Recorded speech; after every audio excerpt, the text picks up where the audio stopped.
গুরু পূর্ণিমা উপলক্ষে বেলুর মঠে পৌঁছে গিয়েছেন মুখ্যমন্ত্রী শুভেন্দু অধিকারী। সেই ছবি আপনারা দেখতে পাচ্ছেন। বেলুর মঠে পৌঁছে গিয়েছেন মুখ্যমন্ত্রী শুভেন্দু অধিকারী। আজ তার ঠিক কি কর্মসূচি রয়েছে বেলুর মঠে আমরা জানবো। আমাদের প্রতিনিধি অর্ণব মুখোপাধ্যায় রয়েছে। অর্ণব, দেখো, মুখ্যমন্ত্রী শুভেন্দু অধিকারী তিনি আজকে বেলুর মঠে এসেছেন। আজকে আমরা জানি যে গুরু পূর্ণিমা এবং সেই গুরু পূর্ণিমা উপলক্ষেই তিনি এখানে এসেছেন। প্রেসিডেন্ট মহারাজ তার কাছে তিনি যাবেন এবং সেখানে তিনি গুরু প্রণাম সারবেন এবং যেমনটা জানা যাচ্ছে যে তিনি বেলুর মঠে ইতিমধ্যেই তিনি এসে পৌঁছে গিয়েছেন আমরা দেখতে পাচ্ছি। এবং বেলুর মঠের ঠিক ভিতরে ঢুকেই ডান হাতে হচ্ছে যে অফিস রয়েছে, কার্যালয় রয়েছে, যেখানে মূলত হচ্ছেন সেক্রেটারি মহারাজ যিনি রয়েছেন, সুবিধানন্দজি যেখানে বসেন সেখানে তিনি গিয়েছেন। এবং আমরা যেরকম জানি স্বামী সুবিধানন্দ তিনি এখন তার শারীরিক কারণে সবার সঙ্গে সাক্ষাৎ করেন না, কিন্তু মুখ্যমন্ত্রী শুভেন্দু অধিকারী তিনি এসেছেন। তিনি হচ্ছেন এখানকার যিনি বেলুর মঠের যিনি দায়িত্বে রয়েছেন সেক্রেটারি মহারাজ, তার সঙ্গে তিনি দেখা করবেন এবং দেখা করার পরে তিনি হচ্ছেন মূল মন্দিরে যাবেন, তারপর ব্রহ্মানন্দজির মন্দিরে যাবেন এবং তারপরে প্রেসিডেন্ট মহারাজ স্বামী গৌতমানন্দজিকে তিনি প্রণাম সারবেন এবং সেরে এখান থেকে তিনি বেরোবেন। এখন অব্দি তার এরকমই কর্মসূচি জানা যাচ্ছে এবং তিনি ইতিমধ্যেই এসেছেন এবং যে অফিস রুম রয়েছে সেখানে তিনি গিয়েছেন দেখা করতে মহারাজদের সঙ্গে। ধন্যবাদ অর্ণব। বীরভূমের পাথর ব্যবসায়ী টুলু মণ্ডলের আত্মীয়র বাড়িতে বিপুল টাকা উদ্ধার হয়েছে। পাথর ব্যবসায়ী টুলু মণ্ডলের আত্মীয়ের বাড়িতে বিপুল টাকার সঙ্গে টাকা গোনার মেশিনও পাওয়া গিয়েছে। মোহাম্মদ বাজার থানার পুলিশের তল্লাশিতেই এই বিপুল টাকা উদ্ধার হয়েছে। টাকা গোনার মেশিনও উদ্ধার হয়েছে, সঙ্গে বিপুল টাকা উদ্ধার হয়েছে সেখান থেকে।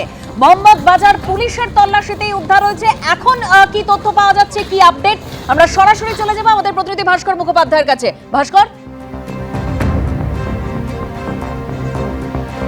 দেখো, এই মুহূর্তে আমি মোহাম্মদ বাজারের দেউচা গ্রামের মিনার মণ্ডলের বাড়ির সামনে রয়েছে। এই যে দোতলা বাড়ি, যেখানে পুলিশ পুরো ঘিরে রেখেছে এবং এই বাড়িতেই তল্লাশি চালাচ্ছে মোহাম্মদ বাজার থানার পুলিশ এবং বীরভূম পুলিশের একটি স্পেশাল টিম।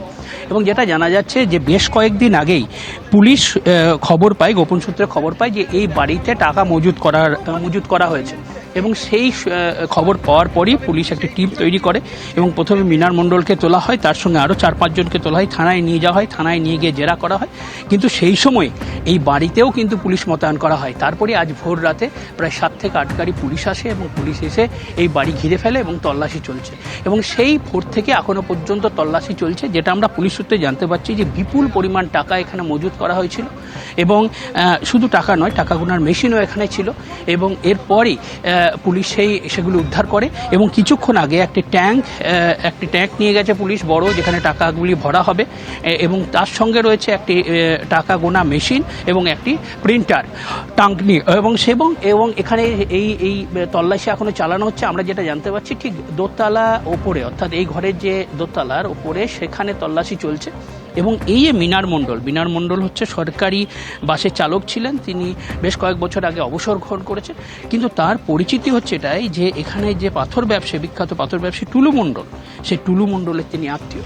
অর্থাৎ এই বিপুল পরিমাণ টাকা তার কাছে কিভাবে এলো এবং এই টাকা কেন এখানে মজুত করা হলো সেটা এখন বড় প্রশ্ন। পুলিশ সেটাই তল্লাশি করছে এবং আমরা দেখতে পাচ্ছি যে ওখানে একজন পুলিশ কর্মী যিনি রয়েছেন তিনি ল্যাপটপ খুলে যে সমস্ত উদ্ধার হচ্ছে সেইগুলির ডাটা তিনি ওখান থেকে সংগ্রহ করছেন এবং সেই ডাটাগুলি তিনি পাঠাচ্ছেন ঊর্ধ্বতন কর্তৃপক্ষকে। এবং যেটা আমরা জানতে পারছি যে পুলিশ যেটা জানাচ্ছে যে এই মিনার মণ্ডলের বাড়িতে তারা কিন্তু গত 1 সপ্তাহ আগে গোপন সূত্রে খবর পেয়েছিল যে এখানে টাকা মজুত করা হয়েছে, কারণ এই পাথর শিল্পাঞ্চলকে ঘিরে ব্যাপক দুর্নীতি হয়েছে। এই অভিযোগ বিজেপিও তুলেছে। কারণ আমরা যদি দেখি এই টুলু মণ্ডল মূলত ডিসিআর যে কালেকশন হয়, অর্থাৎ যে ট্যাক্স পাথরের উপর, সেই ট্যাক্স কালেকশন করার দায়িত্বে ছিল এই টুলু মণ্ডল এবং তৃণমূল প্রায় 13 বছর ধরে তিনি এই কালেকশন করছেন। এবং এই বিজেপির অভিযোগ, অর্থাৎ যিনি এখন উচ্চশিক্ষা মন্ত্রী রয়েছেন, যিনি সিউড়ির বিধায়ক জগন্নাথ চট্টোপাধ্যায়, তিনি অভিযোগ করেছিলেন যে এখানে ব্যাপক দুর্নীতি হয়েছে। কারণ যেখানে প্রায় কোটি কোটি টাকার ওঠার কথা প্রতি মাসে ট্যাক্স হিসাবে, সেখানে 70 লাখের মতো ট্যাক্স উঠেছে এবং গত প্রায় 5 বছর ধরে 70 লাখ করে ট্যাক্স দেওয়া হয়েছে গভর্নমেন্টকে। এরপরই যখন বিজেপি ক্ষমতায় আসার তারপরই এখানে টুলু মণ্ডলকে সরিয়ে দেওয়া হয়, সেই দায়িত্ব থেকে দায়িত্ব দেওয়া হয় সরকারি আধিকারিকদের। তারপরই দেখা যায় যে মাসে প্রায় 2,80,00,000 টাকা উঠছে।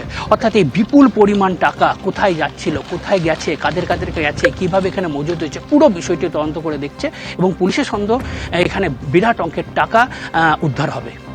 ধন্যবাদ ভাস্কর। এবিপি আনন্দ, এগিয়ে থাকে, এগিয়ে রাখে।